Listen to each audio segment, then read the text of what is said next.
Hi, ఈరోజు వీడియోలో వచ్చేసి మీకు నేను స్టిచ్చింగ్ అయితే ఏం చూపించను, మీ తల్లిదండ్రులు ఈరోజు కొన్ని సలహాలు అయితే ఈ స్టిచ్చింగ్ ఫీల్డ్లో వచ్చేసి స్టిచ్చింగ్ చేయించుకుంటున్న వాళ్ళకి ఇస్తున్నటువంటి కొన్ని సలహాలు అనమాట. నాకు తెలిసిన పరిజ్ఞానంతో మీకైతే షేర్ చేస్తాను. పోతే చాలామంది టైలర్స్ ఈ విధంగానే ఉంటారు ఖచ్చితంగా 100%. కాకపోతే ఒకళ్ళు ఇద్దరు ఉంటారు. మీకు ఆ ఫీలింగ్ వచ్చినప్పుడు నేను చెప్పబోయే కొన్ని పాయింట్స్ మీకు అట్లా అనిపించినప్పుడు మీరు ఏం చేస్తారంటే వీటిని ఖచ్చితంగా నీడ్ అని చెప్పి మీ టైలర్ దగ్గరికి మీరు వెళ్ళి క్వశ్చన్ చేసుకొని జాగ్రత్తగా ఆ వర్క్ మీరు చేయించుకున్నారంటే బ్లౌజెస్ చాలా పర్ఫెక్ట్గా వస్తాయి, ప్లస్ శారీస్ కూడా బాగుంటాయి అన్నమాట. అందులో బాగా ముఖ్యంగా నేను చెప్పేది ఏంటంటే, చాలామంది అనుకుంటారు ఇప్పుడు సిల్క్, ఇప్పుడు మీకు ఇందాక నేను ఇంకో ఛానల్లో ఓం నమో నారాయణ అనే ఛానల్లో పోస్ట్ చేస్తున్నాను వీడియో. ఇప్పుడు ఈ జార్జెట్ క్లాత్ ఉంటుంది కదా, ఈ జార్జెట్ క్లాత్ వచ్చేసి మీకు చాలా ఇదిగా సిల్కీగా ఉంటుంది, జారుతున్నట్టుగా ఉంటుంది అనమాట. జారుతున్నట్టుగా ఉండి మీకు ఇట్లాగా ముడతలుగా ఉన్నట్టుగా అనిపిస్తుంది అనమాట. స్టిచ్ చేసినప్పుడు ఏమవుతుందంటే లైనింగ్ పట్టుకుంటుంది, ఈ క్లాత్ మాత్రం ఇలాగా ఇది ఇట్లాగా మీకు ఎలా గోడలుగా అంటే క్లాత్ కాటన్ లైనింగ్ వేస్తాం కదా, లైనింగ్ ఈ మెయిన్ ఫ్యాబ్రిక్ రెండు డివైడ్గా ఉంటాయి అనమాట, అతుక్కొని ఉండవు. అవి మీకు సంచులుగా అనిపిస్తాయి. సో అట్లా రాకుండా ఉండాలన్నా, ఇంకోటి ఫాల్స్ కూడా మీకు కింద పట్టుకున్నట్టుగా ఒక పట్టీలాగా ఉండకుండా ముడతలుగా ఉంటాయి. ముడతలు అది రాలేదు, అది రాకుండా ఏదేదో చెప్పాను నేను. సో అదనమాట. ఫాల్ వేసుకుంటున్నప్పుడు కూడా మీరు ఏంటంటే ఈ విధంగా వేసుకుంటున్నప్పుడు ఎటువంటి ఫాల్స్లో ఆడాలి, లైనింగ్ ఏ విధంగా మీరు స్టిచ్ చేయించుకోవాలి, ఎట్లా చేసుకుంటే కాటన్ శారీస్కి అండ్ సిల్క్ శారీస్కి కంఫర్టబుల్గా ఉంటాయి అనేది అయితే ఈ వీడియోలో మనం తెలుసుకుందాము. ఫస్ట్ ఆఫ్ ఆల్ నా ఛానల్ ఎవరైనా చూస్తున్నట్లయితే ఛానల్ సబ్స్క్రైబ్ చేసుకోండి, లైక్ చేయండి, షేర్ చేయండి. మీకు వీడియోస్ నచ్చుతాయని అనుకుంటున్నాను. నేను ఇన్ఫర్మేషన్ వీడియోస్ షేర్ చేస్తున్నాను మేబీ నాకు తెలిసినంత వరకు. పోతే లాస్ట్ వీడియోస్లో కొంతమంది కమెంట్ చేశారు కటింగ్ చెప్పండి అని చెప్పి. నేను న్యాచురల్గా మీకు ఒక బేసిక్ చెప్తున్నానండి. నేను విత్ టేప్ తీసుకొని ఇది ఇంతే తీసుకోవాలి, ఇది ఇక్కడికే పెట్టాలి, ఇది ఇంతే ఉండాలని నేను ఎక్కడా చెప్పట్లేదు. ఎందుకనంటే మీకు ఎంత చెప్పాను అనుకోండి, ఇది థాట్ ప్రాసెస్. ఇదంతా ముందుగానే చెప్తే మీకు అసలు మైండ్కి ఏది ఎక్కదనమాట. ఫస్ట్ కటింగ్ ఏదో బేసిక్, మనం నార్మల్గా ఒక పర్సన్ అని కాకుండా ఒకరికి ఊహించుకొని దాన్ని ఒక బేసిక్ ప్రకారం, ఇది నెక్, ఇది చంక రౌండ్, ఇది నడుము, ఈడెంత మెజర్మెంట్ ఉండాలి, ఈడెంత ఉండాలి, ఓహో ఇది ఇట్లా షోల్డర్ ఇలా తీసుకోవాలి, ఈ విధంగా ఊహించుకొని దాన్ని కట్ చేసుకున్న తర్వాత మీరు కటింగ్ ఇది కొంచెం అవగాహన వచ్చేస్తుంది. ఇట్లా కాకుండా మీరు ఎట్ ఎ టైము టేప్ పట్టుకొని ఇదిగోండి ఫ్రెండ్స్, ఈ నుంచి ఇంత తీసుకోండి, ఆ నుంచి ఇంత తీసుకోండి, ఇది ఇట్లా పెట్టుకోండి, అది అట్లా చేసుకోండి అంటే మీకు ఖచ్చితంగా నేను చెప్తున్నాను నేర్చుకునే దానికి చాలా టైం పడుతుంది. అట్లా కాకుండా మీరేంటంటే ఫోల్డింగ్ ఈ విధంగా చేసుకోండి. ఫస్ట్ ఆఫ్ ఆల్ నేర్చుకోవాల్సిన పాయింట్. నెక్స్ట్ నెక్ ఈ ప్లేస్లో వస్తుంది, హ్యాండ్ ఈ ప్లేస్లో వస్తుంది, షోల్డర్ ఈ విధంగా కట్ చేసుకోవాలి, నడుము దగ్గర ఇట్లా కట్ చేసుకోవాలి. ఇదంతా ఫస్ట్ తెలుసుకున్నారనుకోండి కటింగ్ ఈజీ అబ్బా. ఏముంది, ఇప్పుడు మీకు మెజర్మెంట్స్ తోటి చెప్తే నా మెజర్మెంట్స్ మీకుండవు, మీ మెజర్మెంట్స్ ఇంకొకరికి ఉండవు కదా, అప్పుడు కన్ఫ్యూజ్ అవుతూనే ఉంటారు కదా. అట్లా కాకుండా బేసిక్స్ నెక్ ఇక్కడ వస్తుంది, చంక్ ఇక్కడ వస్తుంది, ఇట్లా తెలుసుకున్నాం అనుకోండి మెజర్మెంట్ ఆటోమేటిక్గా వచ్చేస్తుంది. మీకు అది ఏ విధంగా నేర్చుకోవాలనేది కూడా నేను ఫర్దర్ వీడియోస్లో తర్వాత చెప్తాను నేను ఖచ్చితంగా. అట్లా కానీ మీకు పర్టికులర్గా ఫస్ట్ నుంచి అన్నీ చెప్పుకుంటూ రావాలి అని అంటే మీరు ఏది నేర్చుకోవాలి, అన్నీ కన్ఫ్యూజ్ అవుతూనే ఉంటారు. నేను ఇప్పుడు ఏం చేస్తున్నాను, మీకు బేబీ ఫ్రాక్స్ స్టిచ్ చేసి చూపిస్తున్నా. బేబీ ఫ్రాక్ స్టిచ్ చేసి చూపిస్తున్నప్పుడు నేను అప్పుడప్పుడు మీకు కొన్ని వీడియోస్లో ఓన్లీ స్టిచ్చింగ్ పెట్టినప్పటికీ కటింగ్ చూపించున్నా. ఇదిగోండి, ఇది నెక్, మనకు చిన్న బేబీయే కదా, 1 year బేబీయే కాబట్టి ఇక్కడ నెక్ తీసుకోవాలి, ఇక్కడ చంక రౌండ్ తీసుకోవాలి, తర్వాత చంక నుంచి నడుము దగ్గరికి ఇక్కడ ఇట్లా తీసుకోవాలి. ఇప్పుడు ఫ్రంట్ నెక్ దగ్గర నుంచి నడుము పోటు వరకు ఈ విధంగా ఇక్కడి నుంచి ఇక్కడికి ఎంత లెంత్ ఉండాలి, ఈ నుంచి నడుము క్రాస్ ఎలా తీసుకోవాలి, అసలు క్రాస్ ఎందుకు తీయాలి, ఇదంతా నీట్గా ఎక్స్ప్లెయిన్ చేస్తున్నా. దీని గోల ఒకటి మధ్యలో నాకు అట్లాగా నీట్గా ఎక్స్ప్లెయిన్ చేస్తున్నాను అనమాట. అట్లా ఎక్స్ప్లెయిన్ చేసినప్పుడు ఏమవుతుందంటే మీకు అవగాహన వస్తుంది. మెజర్మెంట్తో మనకి ఇక్కడ ఊరికి పని లేదండి. ఎందుకంటే మనము ఇది ఒక పర్టికులర్ కస్టమర్కి కుట్టివ్వట్లా, మీరు బేసిక్లోనే ఉన్నారు, మీరు బేసిక్లోనే నేర్చుకుంటున్నారు. కాబట్టి మీకు బేసిక్ రావాలి ఫస్ట్. మెజర్మెంట్తో మీకు ఏం పని చెప్పండి. కాబట్టి మెజర్మెంట్ నేర్చుకోబాకండి. ఇప్పుడు ఇంపార్టెంట్ ఏంటంటే మనకు బేసిక్, ఎక్కడ ఏమొస్తుంది, నెక్ ఎక్కడ వస్తుంది, చంక ఎక్కడ వస్తుంది, నెక్ని ఏ విధంగా డిజైన్ చేసుకోవాలి, ఇలాంటివి నేర్చుకున్నారంటే తర్వాత మీ దగ్గరకు వచ్చే కస్టమర్ నీడ్ని బట్టి వాళ్ళ మెజర్మెంట్ ప్రకారం మీరు ఏ విధంగా కట్ చేయాలని ఫర్దర్ వీడియోస్లో చూపిస్తా ఖచ్చితంగా.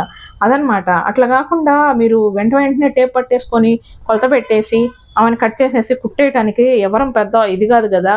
నేను 7 ఇయర్స్ నుంచి 8 ఇయర్స్ నుంచి కుడుతూ ఉన్నా కూడా ఈ పొద్దునకి నాకు ప్రాపర్గా అక్కడక్కడ నేనే పొరపాట్లు చేస్తానేమో అని భయం. 1-2 సార్లు చూసుకొని కుడుతూ ఉంటా. అట్లా ఉంటుంది అనమాట టైలరింగ్ ఫీల్డ్. ఒకసారి మనం పెద్దవాళ్ళం కాలేమండి. మొత్తం ఎక్స్పీరియన్స్ మీద, మనం చేస్తున్న వర్క్ మీద మనం కుట్టే కొద్దీ నేర్చుకుంటాం తప్ప ఎట్ అ టైం మొత్తం వచ్చేయాలంటే రాదనమాట. కాబట్టి బేసిక్ ఏంటి, మీరు నీట్గా నేర్చుకోండి. మెజర్మెంట్ ఏం పనండి, ఇప్పుడు మెజర్మెంట్ ఎలా తీసుకోవాలనేది నేను కరెక్ట్గా చెప్తా. పర్టికులర్గా దానికోసము ఏమీ పెట్టకుండా బ్లౌజ్ మెజర్మెంట్ ఎలా తీసుకోవాలి, బోట్ నెక్కి ఎలా తీసుకోవాలి, princess cut with boat neck ఎలా తీసుకోవాలి, బ్యాక్ హుక్కి ఎలా తీసుకోవాలి, బేబీ ఫ్రాక్స్కి ఎలా తీసుకోవాలి, లాంగ్ ఫ్రాక్స్కి ఎలా తీసుకోవాలి, అంబ్రెల్లా కటింగ్కి ఎలా తీసుకోవాలి, లెహెంగాస్కి ఎలా ఉండాలి, క్రాప్ టాప్స్కి ఎలా కుట్టాలి, ఇవన్నీ నీట్గా నేను వివరిస్తానమాట ఫర్దర్ వీడియోస్లో. మీరు ఫాలో అవుతూ ఉండండి. ఫస్ట్ ఇది నేర్చుకోండి. వెంటనే అన్ని బేబీ ఫ్రాక్స్ ఎందుకు పెట్టానంటే మీరు నేర్చుకుంటారు. 1-4 వీడియోలు చూసినప్పుడు ఒక దాంట్లో నేర్చుకోలేదు ఇంకో దాంట్లో ఖచ్చితంగా నేర్చుకుంటారనమాట. అందుకోసం పెట్టానండి అంతే. కాబట్టి మీరు ఎవరైనా చూడకుండా ఉండే వాళ్ళు ఎవరైనా ఉంటే వెళ్ళి నేర్చుకోండి. అందులో ఖచ్చితంగా ఆ వీడియోస్ చూడండి. మీరు ఖచ్చితంగా 100% చెప్తున్నా నేను. ఈ విధంగా స్టిచ్ చేసేసుకున్నారంటే మీరు ఖచ్చితంగా ఈజీగా నేర్చేసుకుంటారు. అట్లా కాకుండా మెజర్మెంట్ తీసుకోండి, ఉక్స్లు వేసుకోండి, కాజాలు వేసుకోండి అంటే ఇక్కడే ఆగిపోతూ ఉంటుంది అనమాట. కాబట్టి నేనే కరెక్ట్ అనుకుంటున్నా. నేను చెప్పే విధానం నాకు కరెక్ట్ అనిపిస్తుంది. నేను నేర్చుకున్నది కూడా అంతే. ఫస్ట్ నేను యూట్యూబ్లోనే నేర్చుకున్నా. ఫస్ట్ కాదు, ఎప్పుడు యూట్యూబ్లోనే నేర్చుకున్నా, ఎక్కడా కాకుండా. కాబట్టి నేను నేర్చుకున్న విధానం ఏంటంటే ఫస్ట్ నేను చేసింది అదేనండి. ఓకే, ఇక్కడ నెక్ వస్తుంది, ఇక్కడ సంక వస్తుంది, దీన్ని ఎలాగలాగా కుట్టాలి. సో కుట్టడం నేర్చుకున్నా. కట్టింగ్ ఈ విధంగా ప్రాపర్గా ఇట్లా కట్ చేసుకోవాలి, ఈ విధంగా కుట్టాలి. ఇది వచ్చేసిన తర్వాత నాకు మెజర్మెంట్ పెద్ద కష్టం అనిపిలా. సో నేనేం చెప్పబోతున్నా అంటే నేను ఏ విధంగా అయితే యూట్యూబ్లో చూసి నేర్చుకున్నానో అదే ప్రాసెస్ని మీతో నేను షేర్ చేసుకుంటున్నా. మీరు కూడా ఇది ఫాలో అయితే ఖచ్చితంగా నేను ఇప్పుడైతే బెస్ట్ అంటే బెస్ట్గా కుడుతున్నానండి. ఎక్కడ కూడా ఇంత ప్రాబ్లం రావట్లేదు ఎవరికి. ఏ కస్టమర్ కూడా అన్సాటిస్ఫై అవి వెళ్ళట్లేదు అనమాట. ఫుల్ సాటిస్ఫాక్షన్తోనే నా దగ్గర నుంచి వెళ్తున్నారు. నా బ్లౌజులు కానీ, డ్రెస్సెస్ కానీ, లెహంగాస్ కానీ ఏమైనా స్టిచ్ చేయించుకున్న వాళ్ళు హ్యాపీగా వెళ్తున్నారు. కాబట్టి నాలాగా మీరు టైలర్స్ మంచిగా కుట్టాలి అని అనుకుంటే, టైలర్స్ కాదు ఇప్పుడు నేర్చుకున్న వాళ్ళు, టైలర్స్ నాకేం పనిలేండి, వాళ్ళు ఆల్రెడీ నేర్చుకొని ఉంటారు కదా. కాబట్టి ఇప్పుడు నేర్చుకున్న వాళ్ళ గురించి నేను చెప్తున్నాను. కుట్టుకోవాలి, మీరైనా కుట్టుకోవాలంటే ఈ మెథడ్ ఫాలో అవ్వండి. ఖచ్చితంగా నేర్పిస్తాను నేను 100%. అదనమాట. ఇప్పుడు అసలు ఈ సబ్జెక్ట్లోకి వచ్చి కంప్లీట్గా నేను మీకు చెప్పాలనుకున్నది, మీరు సిల్క్ శారీస్కి ఏ విధంగా లైనింగ్స్ వేయించుకోవాలి అండ్ కాటన్ వాటికి లైనింగ్ వేయించాలా వద్దా, ప్లస్ వేయించుకుంటే ఏ విధంగా వేయించుకోవాలి అనేది మీతో షేర్ చేస్తానని చెప్పాను కదా. ఇప్పుడు ఆ వీడియోలోకి అయితే వెళ్ళిపోదాం. మనము వచ్చేసి సిల్క్ వాటికండి చాలామంది కంప్లైంట్స్. నా దగ్గర కుట్టించుకున్న వాళ్ళు, నేనైతే మ్యాక్సిమం నీట్గానే చేస్తున్నాను. ఇద్దరు చెప్పారు, వాళ్ళది పక్కన పెడితే చాలామంది చేస్తున్న మిస్టేక్ ఏంటంటే సిల్క్, ఇప్పుడు ఇది ఫ్యాబ్రిక్ వచ్చేసి ప్యూర్ జార్జెట్, ఇది సాగుతూ ఉంటుంది అనమాట. ఈ ఫ్యాబ్రిక్ కంప్లీట్గా సాగిపోతూ ఉంటుంది. దీన్ని ఏంటంటే మనం ఫస్ట్ దీనికి తెచ్చిన లైనింగ్ని వాష్ చేయాలి, షింక్ చేయాలన్నమాట. షింక్ చేసిన తర్వాత దాన్ని బాగా లాగి ఐరన్ చేసి పెట్టుకోవాలి. ఆరిన తర్వాత ఐరన్ చేసి పెట్టి ఈ క్లాత్ను కూడా, ఇది ముడతలు ఉంటుంది, ఈ ముడతల మీద పెట్టి కుట్టక ముందు దీన్ని కూడా ఐరన్ చేసుకోవాలి నీట్గా. దీన్ని ఐరన్ చేసి ఆ కటింగ్ చేసుకున్నటువంటి పీసెస్ ఉంటాయి కదా, ఈ మనకు బాడీ పార్ట్స్, అదే బ్లౌజ్ మెజర్మెంట్ ప్రకారం కట్ చేసుకున్నటువంటి పీసెస్ ఉంటాయి కదా, దీని మీద పెట్టి ఐరన్ చేసుకుంటే దీనికి అతుక్కుంటాయండి. అప్పుడు ఈ ముడతలు ఇక్కడ హ్యాండ్స్, మీకు నేను ఇందాక చెప్పినట్టుగా లైనింగ్ లైనింగ్ పైన క్లాత్ పైన ఉండి ముడతలుగా ఇట్లా ఇది లోపల కనిపిస్తుంది కదా, ఈ నైటీ క్లాత్, ఇది లైనింగ్ అనుకోండి, ఇది పైన ఫ్యాబ్రిక్ అనుకోండి, ఇలా వచ్చేస్తుంది అనమాట. లైనింగ్ అలాగే ఉంటుంది, ఈ క్లాత్ ఇలా ఫాల్ అయిపోతూ ఉంటుంది. అట్లా ఉండకుండా ఉండాలంటే మీకు మంచి మెజర్మెంట్ ఏంటంటే first of all lining shrink చేసుకోవాలి.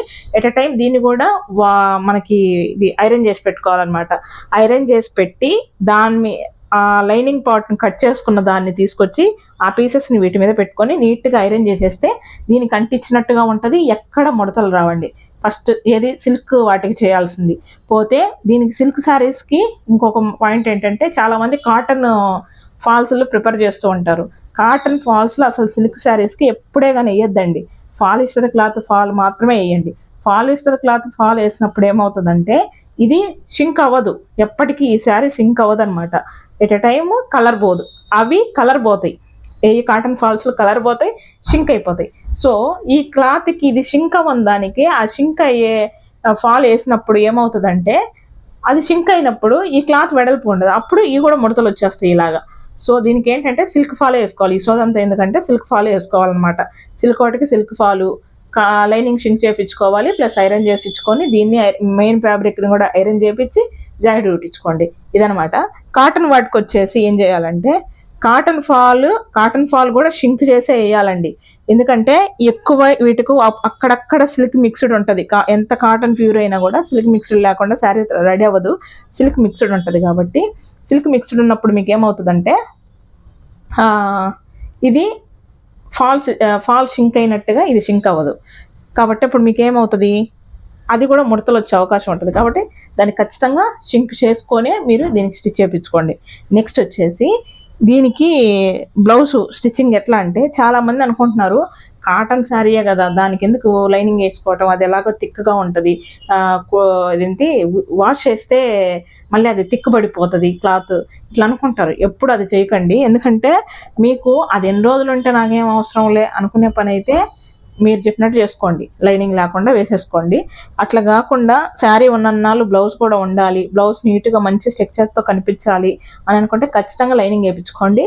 దానికి కూడా షింక్ చేసి వేయటమే బెటర్ అంట. వీలైతే దీనికి శారీకి వచ్చినటువంటి బ్లౌజ్ ముక్కని లైనింగ్ని రెండింటిని షింక్ చేసి ఐరన్ చేసుకొని నీట్గా కుట్టించుకోండి. అప్పుడు మీకు ఫాలు షింక్ చేస్తున్నాం, ఇక్కడ lining plus blouse piece 3 shrink చేస్తున్నాం కాబట్టి ఎక్కడ కూడా ముడతలు వచ్చే అవకాశం ఉండదన్నమాట. ఇప్పుడు మీకు రెండిట్లో అర్థమైంది కదా. సిల్క్ వాటికైతే సిల్క్ శారీస్కి అయితే సిల్క్ ఫాలో వేసుకోవాలి, లైనింగ్ షింక్ చేయాలి, ఇది ఐరన్ చేయాలి, మెయిన్ ఫ్యాబ్రిక్ కూడా ఐరన్ చేయాలి.